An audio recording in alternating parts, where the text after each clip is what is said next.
Alkitab Berita Baik, Matius bab 26. Setelah Yesus mengajar semua perkara itu, dia berkata kepada pengikut-pengikutnya, "Kamu tahu bahawa 2 hari lagi, perayaan Paskah akan dirayakan, dan anak manusia akan diserahkan untuk disalibkan." Kemudian para ketua imam dan pemimpin masyarakat Yahudi berkumpul di istana Imam Agung Kayafas.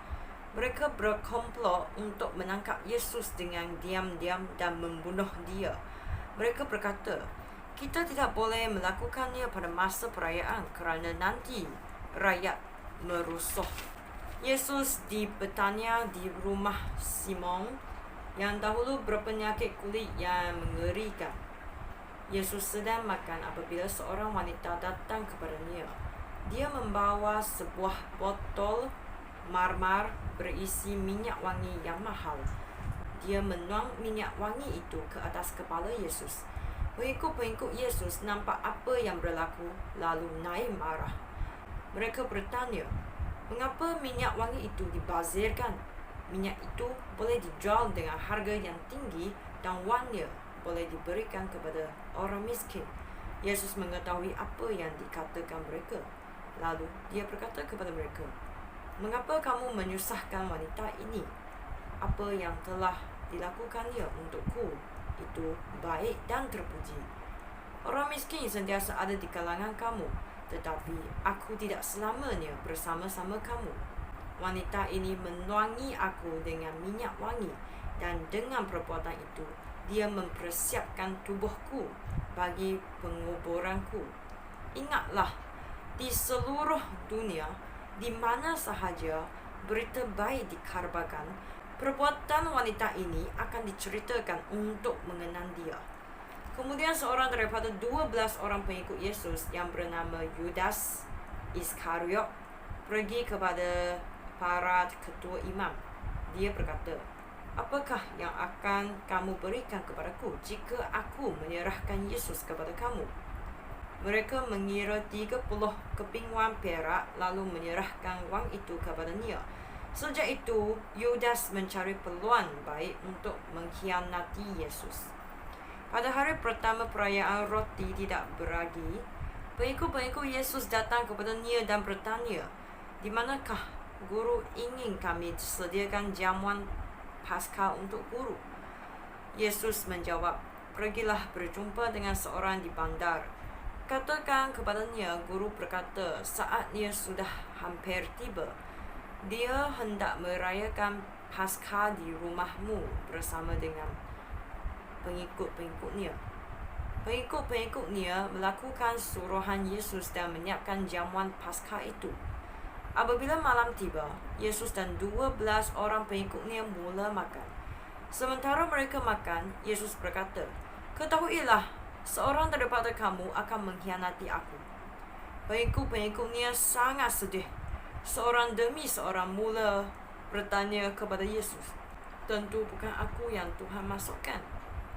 Yesus menjawab, "Orang yang ikut mencelup roti ke dalam mangkuk dengan aku, dialah yang akan mengkhianati aku. Memang anak manusia akan mati seperti yang tertulis di dalam Alkitab, tetapi alangkah malangnya orang yang mengkhianati anak manusia. Lebih baik jika orang itu tidak pernah dilahirkan." Lalu Yudas pengkhianat itu berkata, "Tentu bukan saya yang guru masukkan." Yesus menjawab, "Demikianlah katamu." Sementara mereka makan, Yesus mengambil roti dan mengucap syukur lalu membahagikan roti itu. Kemudian dia memberikan roti itu kepada pengikut-pengikutnya sambil berkata, "Ambillah roti ini dan makanlah, ini tubuhku."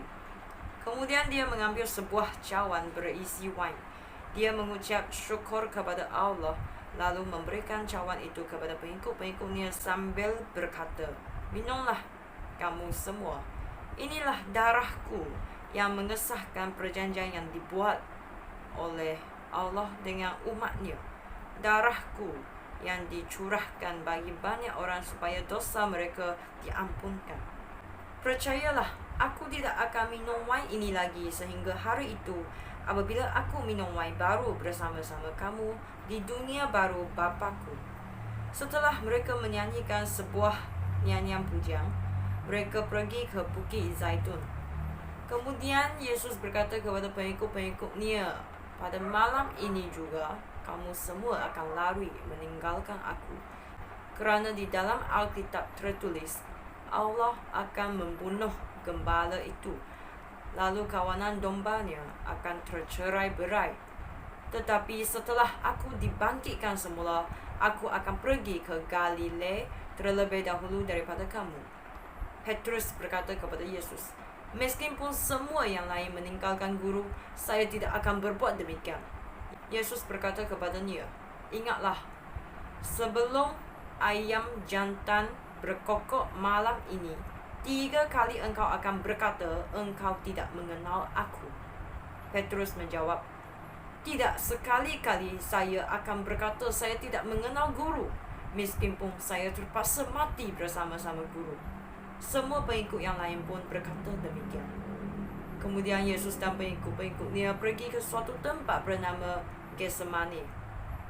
Dia berkata kepada mereka, duduklah di sini sementara aku pergi ke sana untuk berdoa. Yesus mengajak Petrus dan kedua-dua orang anak Zebedeus pergi bersama dengannya. Dia sangat sedih dan gelisah. Yesus berkata kepada pengikut-pengikutnya, hatiku sedih sekali sehingga aku hendak mati rasanya. Tinggallah di sini dan berjagalah dengan aku. Yesus pergi lebih jauh sedikit lalu menyarap di tanah dan berdoa, ya Bapa, jika boleh, jauhkanlah cawan penderitaan ini daripadaku. Tetapi janganlah turut kehendakku, melainkan kehendak Bapa sahaja. Kemudian Yesus kembali kepada ketiga-tiga orang pengikutnya dan mendapati mereka sedang tidur. Dia berkata kepada Petrus, tidak dapatkah kamu bertiga berjaga dengan aku selama 1 jam? Berjaga-jagalah dan berdoalah supaya kamu tidak mengalami cubaan. Memang kamu ingin melakukan apa yang benar, tetapi kamu tidak sanggup kerana tabiat manusia lemah.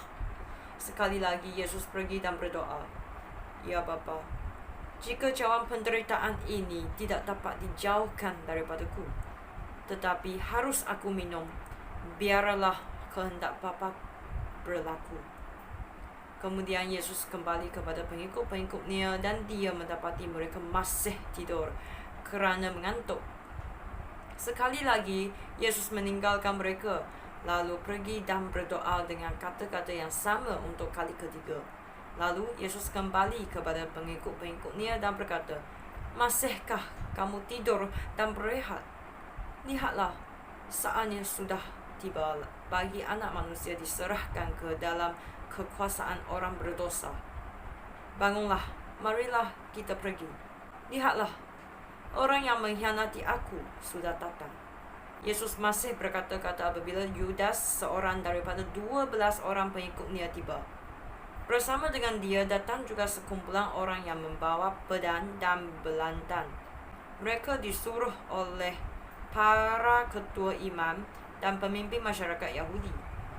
Pengkhianat itu telah menentukan suatu tanda bagi mereka. Dia berkata, orang yang saya cium, itulah dia. Tangkaplah dia. Apabila Yudas tiba, dia segera menghampiri Yesus dan berkata, salam sejahtera guru. Lalu mencium Yesus. Yesus menjawab, cepatlah kawan. Kemudian orang yang datang bersama-sama Yudas mendekati Yesus dan menangkapnya serta memegang dia dengan kuat. Salah seorang pengikut di situ yang bersama-sama Yesus menghunus pedangnya lalu memukul hamba imam agung dan mengerak telinganya. Yesus berkata kepada pengikut itu, sarungkan pedangmu kembali, kerana semua orang yang menggunakan pedang akan terbunuh dengan pedang. Tidakkah kamu tahu bahawa aku boleh meminta Bapa-Ku menolong aku, dan dengan segera Bapa-Ku dapat mengiring malaikat yang lebih daripada 12 pasukan?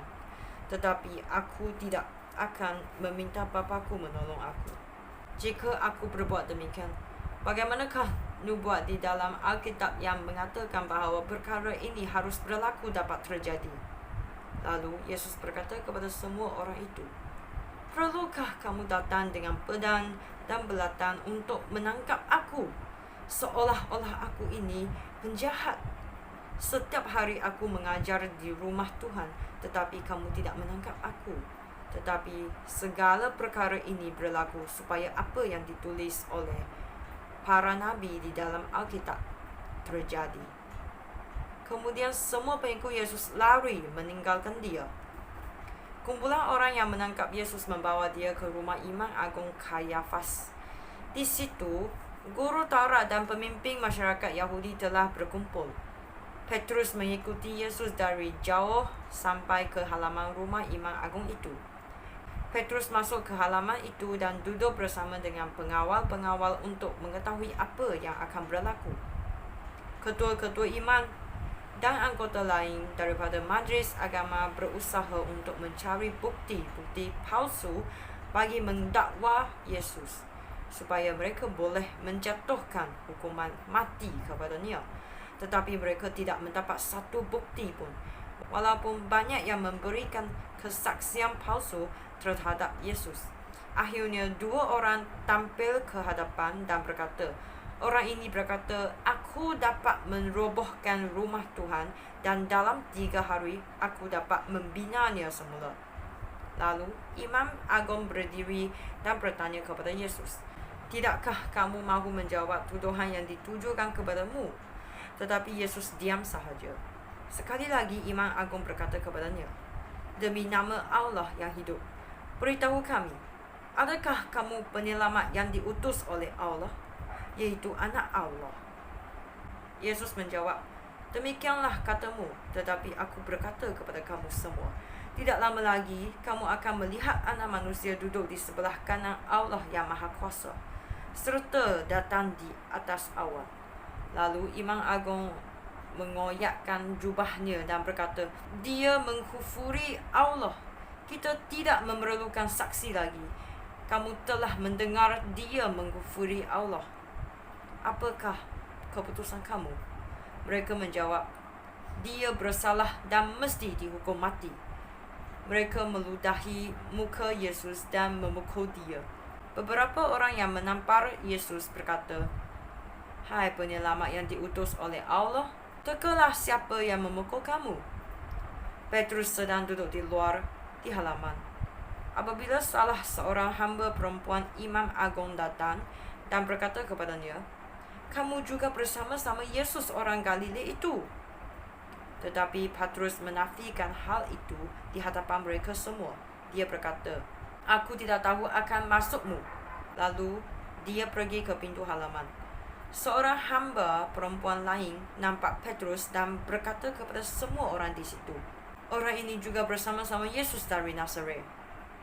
Sekali lagi Petrus menafikan hal itu dan menjawab, "Aku bersumpah, aku tidak kenal akan orang itu." Tidak lama kemudian, orang yang berdiri di situ datang kepada Petrus dan mereka berkata, "Tentu kamu salah seorang pengikut Yesus. Lohatmu membuktikannya." Lalu Petrus bersumpah, "Biarlah Allah menghukum aku jika aku berdusta. Aku tidak kenal akan orang itu." Pada saat itu juga ayam berkokok. Maka Petrus teringat bahawa Yesus sudah berkata kepadanya, "Sebelum ayam berkokok, engkau akan menyangkal aku 3 kali." Petrus keluar dan menangis terseduh-seduh.